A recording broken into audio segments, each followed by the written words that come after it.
Jesus Christ once said, embrace poverty. Now, if one were to literally think about these words, it would be a very desperate situation. But what Jesus meant was to live in a thrifty manner so that whatever comes your way can be used for larger good. I've been associated with trade, commerce and industry all my life.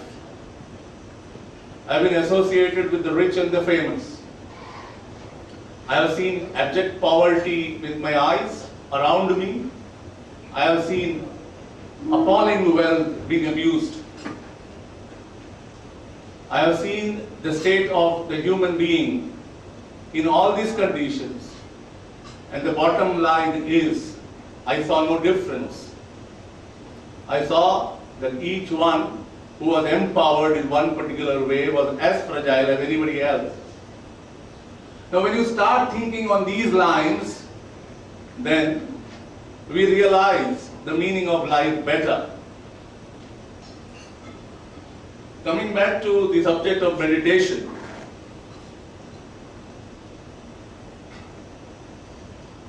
to put it very simply, none of us would be surviving as a human being if we were not meditative.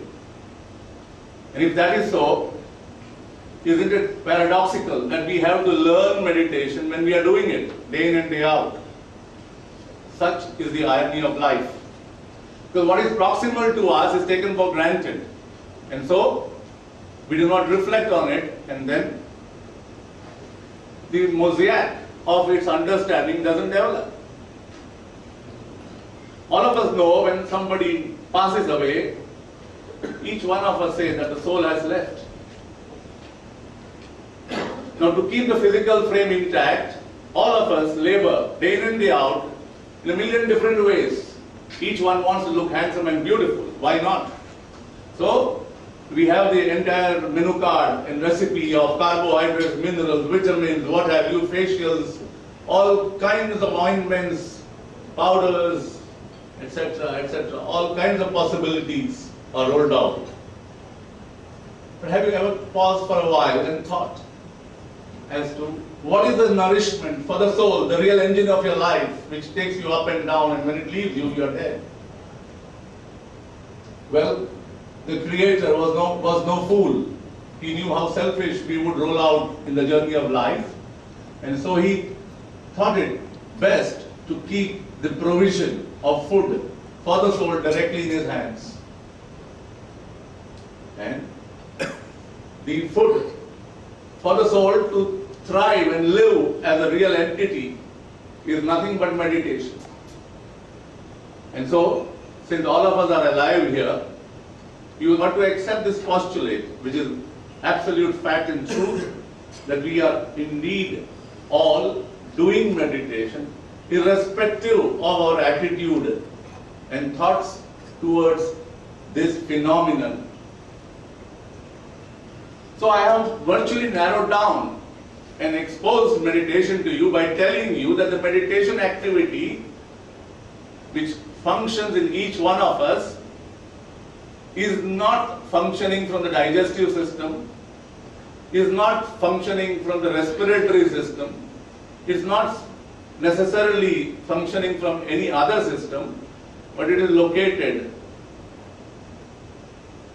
and insulated within the soul. The soul has a direct connectivity with the Lord, the Maker. Call Him by whatever name you like.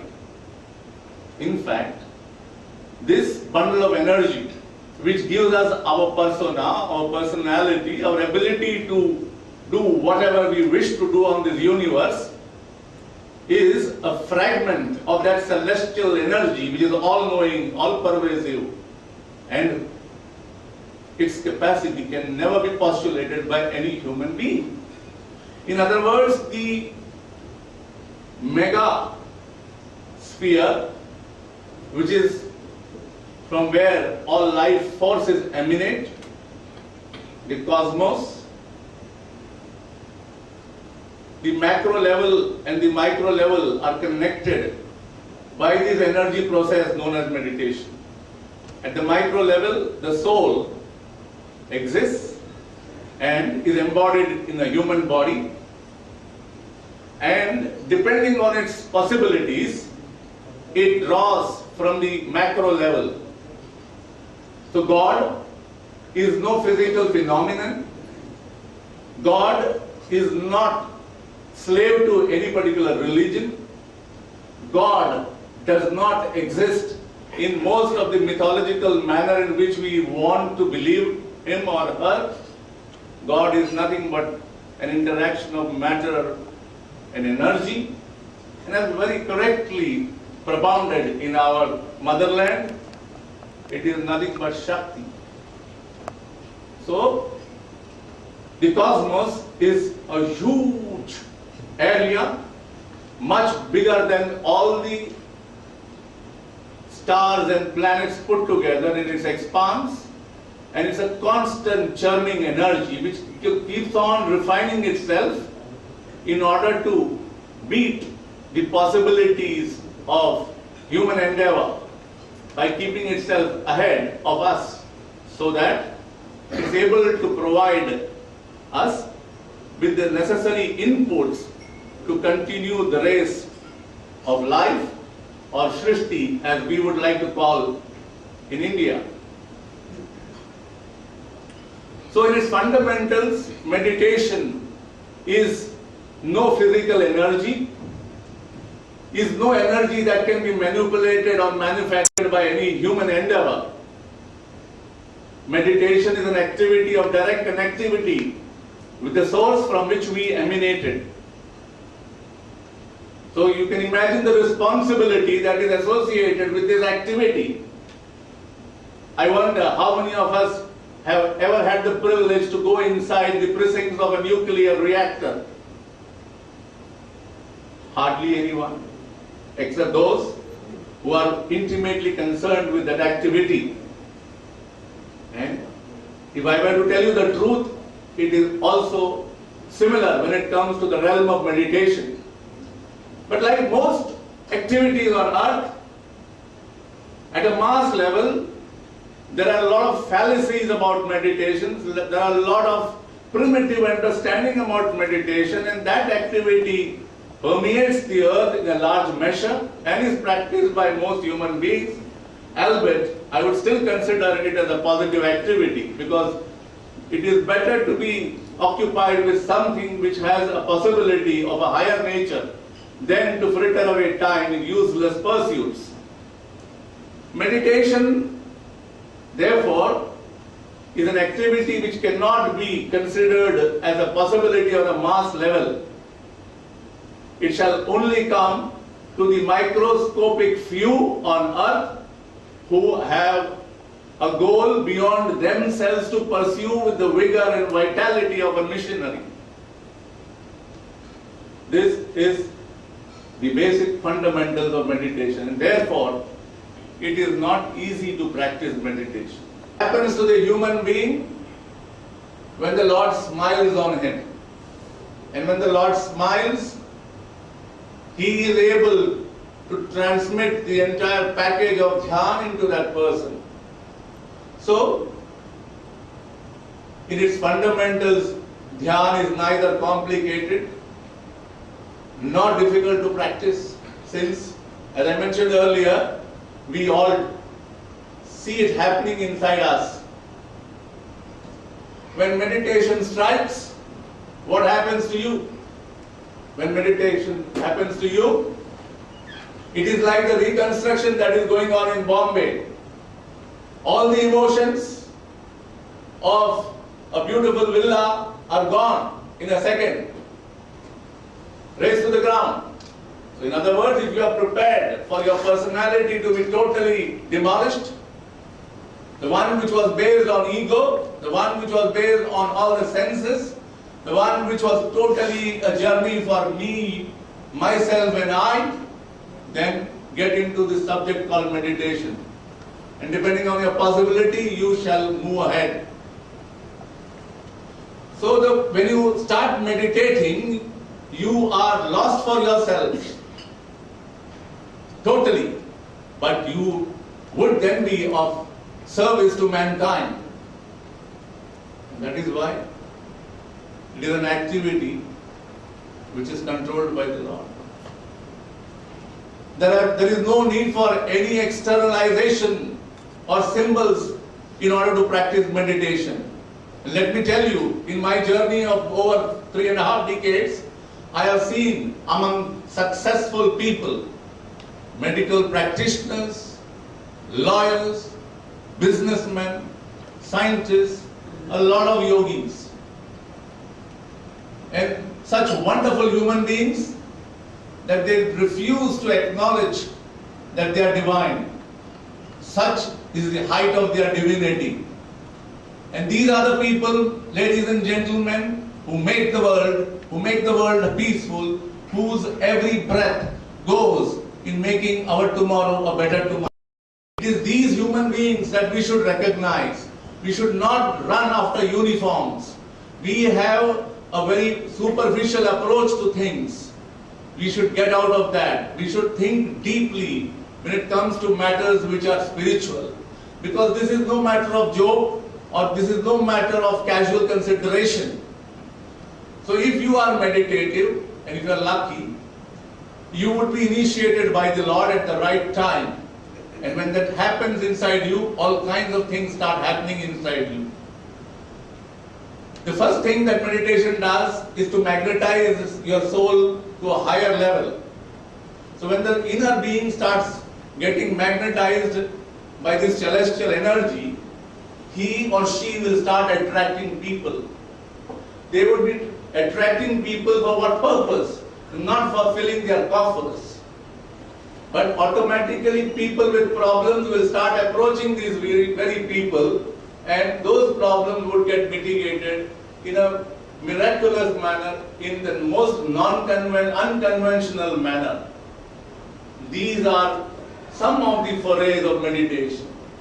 A person who is meditative is connected. He or she will never get tired. He or she will be talking on any subject on earth without repetition. He or she would be successful in any endeavor of their choice. In other words, a person who is meditative, waste and loss departs from your life. One. Thereafter what happens? You transcend the astral layers. All of us are controlled by stars and luck to a great extent. We got to believe it. But when you start becoming meditative, you produce your own luck. This is the difference. So in other words, Gandhiji gave us political freedom. How many of us want to liberate ourselves personally?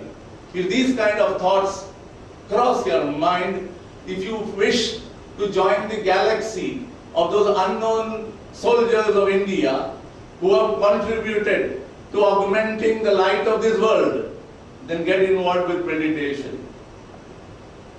Just like a farmer sows in his field various kinds of crops and vegetables,